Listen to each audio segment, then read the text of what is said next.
गोलपुरी गांव की नुह अरावली कॉलोनी मकान में एक व्यक्ति ने फांसी लगाकर दी अपनी जान। सोमवार सुबह गोलपुरी निवासी एक व्यक्ति ने फांसी लगाकर अपनी जान दे दी।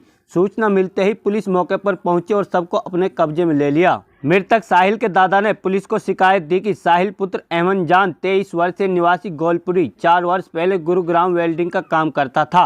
लगभग 2 वर्ष पहले साहिल की शादी पुनाहना के जेवत गांव से हुई थी। उसकी कोई संतान नहीं थी। कुछ दिन पहले ही वह गुरुग्राम से अपना काम घर लौट रहा था। वह मानसिक रूप से परेशान था। उसने रात में खाना भी नहीं खाया था। परिजनों ने जब सुबह उनके कमरे को खोलकर देखा तो साहिल चुन्नी के सहारे से पंखे में लटका हुआ मिला, जिसके बाद आस पड़ोस के लोगों की मदद से उसे नीचे उतारा गया।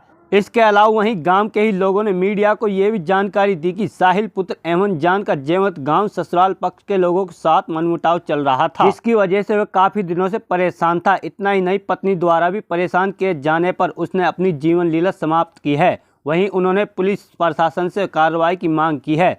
जांच अधिकारी प्रताप सिंह ने बताया कि इस मामले में मृतक के दादा की शिकायत पर आगामी कार्रवाई की जा रही है। जब पुलिस से पूछा गया कि ससुराल पक्ष की वजह से युवक ने आत्महत्या की है, तो वहीं पुलिस ने कहा कि ऐसा कोई लिखित में शिकायत नहीं मिली है।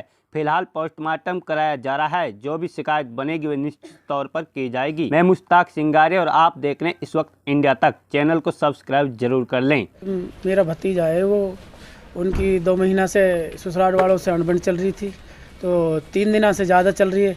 उन्होंने इतना टॉर्चर करा उसके लिए, क्योंकि उसको सोसाइटी करना पड़ा, क्योंकि रात की जो लास्ट की कॉल डेट है वो उन्हीं की है। उनसे भी बात हुई है, 9:10 पे हुई है कॉल उनकी, तो लास्ट की कॉल पे उसके बाद में कोई कॉल नहीं आई, क्योंकि उन्होंने कई बार हमको गोली की या उठाने की धमकी दी है। तो रात भी उन्होंने ऐसे किया है बच्चे के साथ, क्योंकि वो मजबूर हो गया उसके लिए, जो कि सोसाइटी करनी पड़ी उसके लिए, क्योंकि औरत भी 2 महीने पहले औरत का हमारे भतीजे के पास भी फ़ोन आया था औरत का, क्योंकि भाई मेरी घरवाली से बात करा, मेरी यार से बात करा, मेरे भतीजे से जो कि घरवाली है जिसकी, उसी का ही नाम लेकर वहीं से ही फ़ोन आया था ससुराल वालों से तरफ से ही। फिर उसके बाद में हमने तहकीकात करी, फिर उसके बाद में हमने चौकी में हमने वो भी करी थी। फिर उसके बाद में उन्होंने कुछ पता नहीं था कि हम तो बाहर रहते। फिर परिवार वालों ने, उनने ससुराल वालों ने वो दबा दिया, क्योंकि उसके बाद में फिर यही हमारे सामने आया, क्योंकि 3 दिन से बच्चे को टॉर्चर किया, उसने अपने सोसाइटी कर ली।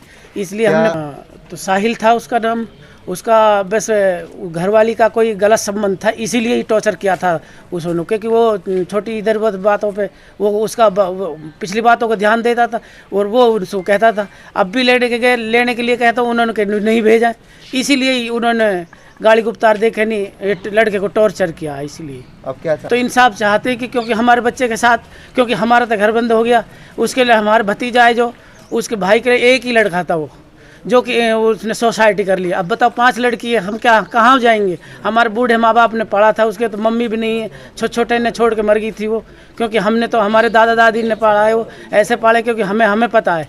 लेकिन आज हम क्योंकि आज हमारे बीच में नहीं है वो, क्योंकि हमें पता है, लेकिन आज कहते हैं। फिर भी हमने 6 बजे फ़ोन किया था उन ससुराल वालों के, यहाँ आए थे वो 11:30 बजे, क्योंकि आज भी उनके चेहरे पे बहुत नहीं है, क्योंकि वो कहता है नुक भाई वो नशेवाड़ी है।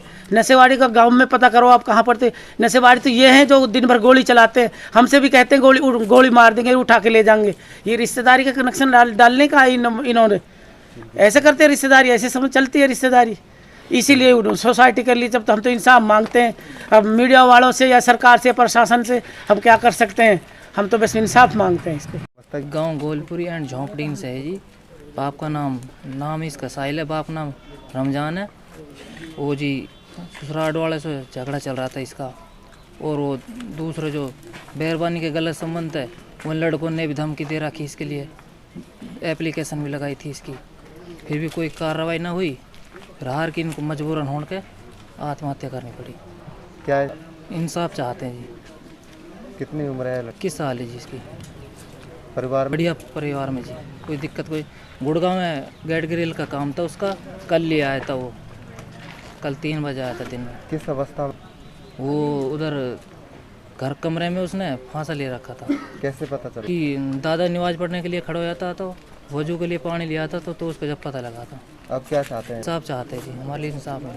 मेरा फूफी का लड़का था, मेरे साथ ही रहता है, गुड़गांव में वेल्डिंग का काम करता है। हम साथ में आए थे दोनों वहाँ से। खूब बेरबानी से बात करता है और खूब उसने बेरबानी धमका दी थी। उसका भैया उसको धमका रहा था, मेरे फूफी के लड़के को धमकी दे रहे थे बुरी तरह में। फिर वो मेरे से नोम उतर गया था। फिर घनी गीबत हुई थी फ़ोन पर उनके, काफ़ी गीबत हुई थी, 2-8 घंटा बात चली थी। हाँ, आप लोग हम इंसाफ चाहते हैं इसमें। तक के परिजनों ने शिकायत दी है कि भाई हमारा उसके दादा ने अपनी शिकायत करी है कि मेरा पोता है, ये गुड़गांव रहता है। कल शाम को 3-4 बजे आया था। उसके बाद इसने खाना नहीं खाया और अलग कमरे में सो गया रात को। सुबह जब मेरी पत्नी उठ कर वो दरवाज़ा खोला तो लटका हुआ था। इसमें किसी का कोई कसूर नहीं है। जो मानसिक परेशानी की वजह से इसने ये अपनी जान दे दी है। सर मृतक अभी उससे मतलब पुलिस से कोई शिकायत नहीं है ऐसी। उसके दादा और उसका ताऊ उन्होंने जो बयान लिखित में दिए हैं वो हमें पर लिखे हुए हैं। हमने रपट लिख दिया उसकी। आगे जैसे भी हम पोस्टमार्टम करा रहे हैं, जैसे अभी आगे कार्रवाई होगी की जाएगी।